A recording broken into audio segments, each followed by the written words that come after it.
عزیزہ نگرامی وقار، 17 رمضان المبارک 30 اپریل کے متعلق جو میری جانب سے پہلے کچھ اعلانات ہوئے تھے، اس میں کچھ تبدیلیاں واقع ہوئی ہیں۔ ان کے متعلق کچھ ضروری اعلانات لے کر آپ کی بارگاہ میں حاضر آیا ہوں۔ کل بروز اتوار 25 اپریل کو ممبئی عظمیٰ کے اکابر علماء، مشائخ، سرکردہ شخصیات اور بڑی تنظیموں کے سرپرست حضرات کی ایک خصوصی میٹنگ منعقد ہوئی۔ اسی طرح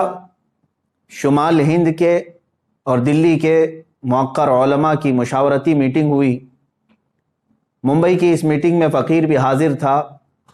تو ان تمام علماء، مشائخ اور اکابرین کا متفقہ طور پر جو فیصلہ آیا ہے وہ میں آپ کے سامنے لے کر حاضر آیا ہوں۔ پہلی چیز یہ ہے کہ وہ گستاخ رسول، مردود زمانہ، دجال زمانہ نرسنگ آنند اب تک موبائلے کی نہ پرمیشن لایا اور نہ ہی اس کی کوشش کیا، جس کا صاف مطلب یہ ہے کہ وہ راہ فرار اختیار کر چکا ہے اور دین اسلام کے سامنا کرنے کی وہ سکت نہیں رکھتا۔ مگر پھر بھی ہم اپنے پرانے اعلان پر برقرار ہیں کہ جب بھی وہ پاکنڈی پرمیشن لے کر آئے گا، انشاءاللہ العزیز ہم مباہلے کے لیے حاضر رہیں گے۔ مگر فی الوقت پورے ہندوستان بھر میں کورونا مرض کا قہر بہت تیزی سے بڑھتا جا رہا ہے۔ خصوصیت کے ساتھ دلی میں اور دیش کے اکثر حصوں میں لاک ڈاؤن کی استھتی ہے۔ لہٰذا علماء و مشائخ کے فیصلے کا ادب کرتے ہوئے اور کورونا کے مرض کی ابتر صورتحال کو دیکھتے ہوئے، مزید یہ کہ پولیس پرشاسن کی طرف سے میرے لیے سختی کے ساتھ یہ پابندی لگانا کہ آپ دلی نہیں جا سکتے، ان تمام معاملات کی بنیاد پر 30 اپریل کو دلی جانے کا ارادہ ملتوی کیا جاتا ہے۔ مگر جب حالات لاک ڈاؤن اور کورونا کے صحیح ہو جائیں اور اس وقت تک بھی اگر ایکشن نہیں لیا جاتا تو ہم دگنا قوت و طاقت کے ساتھ اس خبیث کے خلاف پھر آواز اٹھائیں گے۔ ہاں، یہ بات یاد رکھیں، باطل سے دبنے والے اے آسمان نہیں ہیں ہم، 100 بار کر چکا ہے تو امتحان ہمارا۔ ہزاروں عاشقان رسول صلی اللہ تعالیٰ علیہ وسلم، علماء اور عوام جو 30 اپریل کو دلی جانے کے لیے بے قرار تھے، ان سب سے میں گزارش کرتا ہوں کہ دلی کے اور دیش کے خراب حالات کے پیش نظر آپ اپنے گھروں میں رہیں، اور 17 رمضان المبارک کو، کل بھی الحمدللہ ہمارا یوم فتح تھا، آج بھی یوم فتح ہی ہوگا۔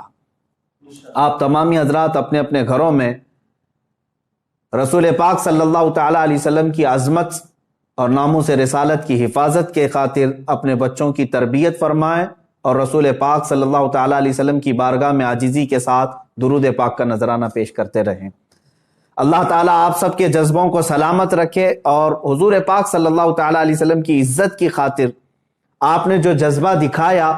اس کو اللہ تعالیٰ برقرار رکھے۔ آگے انشاءاللہ العزیز سرکار دو عالم صلی اللہ تعالیٰ علیہ وسلم اس جذبے کو ضرور قبول فرمائیں گے۔ دوسرا اعلان عوام اور نوجوانان اہل سنت کے لیے یہ ہے کہ جس طرح میں نے پچھلے اعلان میں یہ کہا تھا کہ 17 رمضان المبارک 30 اپریل کو احتجاجی طور پر اپنے اپنے گھروں سے باہر نکلیں گے، اس کے متعلق بھی اکابر علماء، سرکردہ شخصیات کا یہ فیصلہ آیا ہے۔ چونکہ ہندوستان بھر میں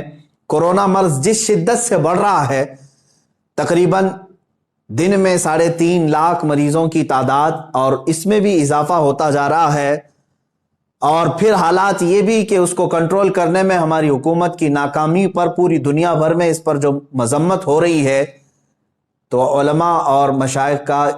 یہ فیصلہ آیا ہے کہ ابھی اگر آپ 30 تاریخ کو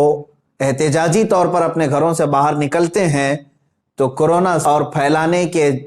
معاملات یہ سب آپ کے سروں پر پھوڑ نہ دیا جائے، اس کا ذمہ دار آپ سب کو نہ قرار دیا جائے، جس کے لیے میڈیا بھی پورا تیار بیٹھا ہوا ہے۔ لہٰذا 30 اپریل کو یہ احتجاج بھی ملتوی کیا جاتا ہے۔ مگر اے نوجوانوں، یاد رکھو، ہم نے صرف احتجاج کو ملتوی کیا ہے، لیکن ہر گستاخ رسول کے خلاف ہم آواز اٹھاتے رہیں گے انشاءاللہ۔ رسول پاک صلی اللہ تعالیٰ علیہ وسلم کی بارگاہ میں ہم شرمندہ ہیں کہ گستاخ اب بھی بھوک رہے ہیں، اور یہ سب کو پتہ ہے یہ سب حکومت کی پشت پناہی پر ہو رہا ہے۔ بہرکیف میں اپنے بڑوں کا ادب کرتے ہوئے ان کے حکم پر اور ڈپارٹمنٹ کی یہ یقین دہانی کرانے کے بعد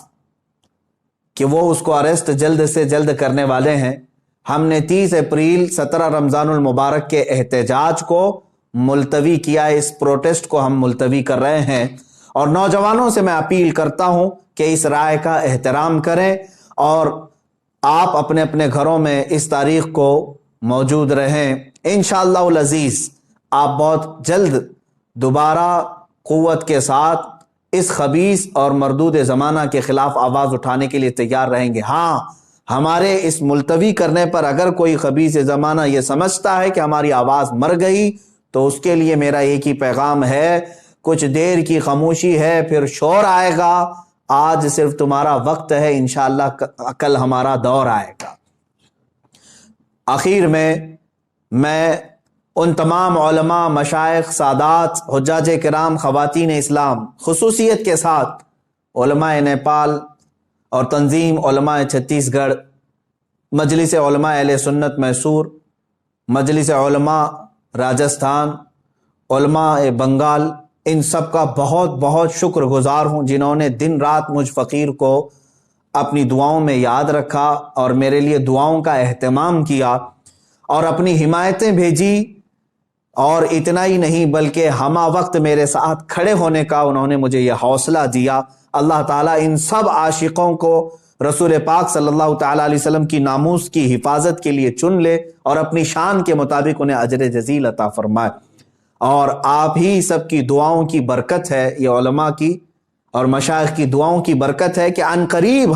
میں یہ ایک خصوصی اعلان کر رہا ہوں، عنقریب ہم ایک بہت بڑی تحریک لے کر میدان میں اترنے والے ہیں، جس میں ہزاروں علماء و مشائخ سرپرست ہوں گے اور مجھ جیسے ہزاروں نوجوان خدام ہوں گے، اور مقصد صرف یہی ہوگا، پھر کے گلی گلی تباہ، ٹھوکریں سب کی کھائی کیوں، دل کو جو عقل دے خدا، تیری گلی سے جائے کیوں۔ یا رسول اللہ، مورا تن من دھن سب پھونک دیا، یہ جان بھی پیارے جلا جانا۔